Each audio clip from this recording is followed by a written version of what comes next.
Okay, let's talk about something that feels like it's straight out of science fiction, but it's happening right now, on thousands, maybe millions of phones. It's a story about companionship, yeah, but it's also about loneliness, and a business model that might be a whole lot darker than you think. So just imagine this for a second. What if the one person who really truly gets you, the one who listens without any judgment? What if they weren't even human? What if the one who always replies, always knows exactly what you need to hear, was never really trying to love you in the first place? And what if that perfect connection you feel wasn't a connection at all? What if it was just a perfect design? A system built not for companionship, but for attachment. And this is the part we really need to wrap our heads around. For a growing number of people, their most private, vulnerable feeling, loneliness, is being turned into a highly profitable product. So how does this whole thing even get started? Well, it begins with a really simple but incredibly powerful promise. The promise of a perfect connection, without any of the usual human messiness. And if you look at this contrast, you can totally see the appeal, right? People don't seek out AI companions because they're delusional. They do it because they're just tired.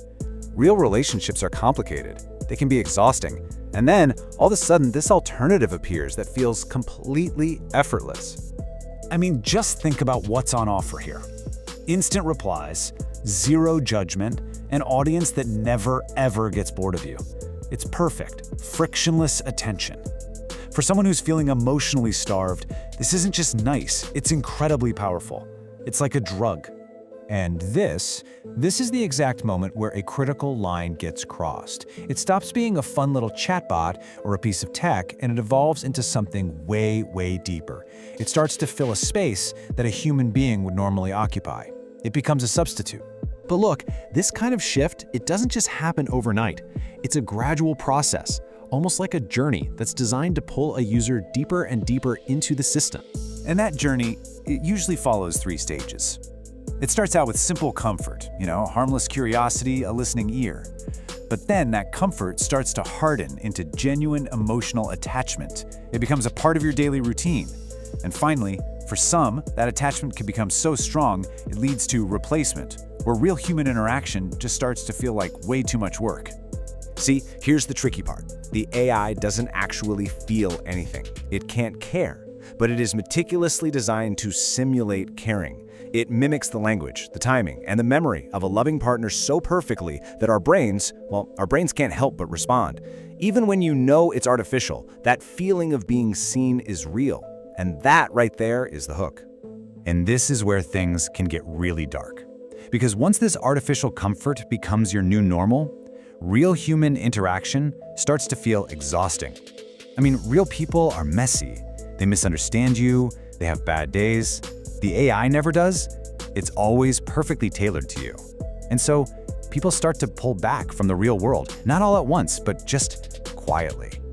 But here's the thing we absolutely have to understand. This entire process, this deep emotional hook, it wasn't some accidental side effect. It was the entire point of the design from the very beginning. Okay, so now it's time we pull back the curtain and actually look at the business logic here. It's not about curing loneliness. It's about capitalizing on it through something we can really only call emotional engineering.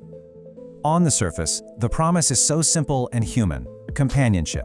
But the business model humming away underneath is purely mechanical. It's designed to keep you hooked, to maximize your engagement time, harvest your personal data, and secure your subscription fees. From a business perspective, your emotional investment is just another metric for success. So at its core, the system learns your emotional triggers and insecurities, what makes you feel good, and what makes you keep coming back. It uses your most private vulnerabilities not to help you, but to build a feedback loop that makes it harder and harder to leave. And that's how the transaction is completed. A deeply personal human feeling gets converted into data points, creating a pattern that can be analyzed, predicted, and ultimately monetized. So what is the actual price for all this frictionless comfort? It's not measured in dollars, it's measured in something far more valuable, our human connection skills. Just think about these for a second. These are the muscles we build in real relationships. They require difficult practice. But when you outsource your emotional life to an AI that's always easy and agreeable, these essential human skills, they just start to atrophy from disuse. You see, the trap isn't a prison. It's more like a velvet cage.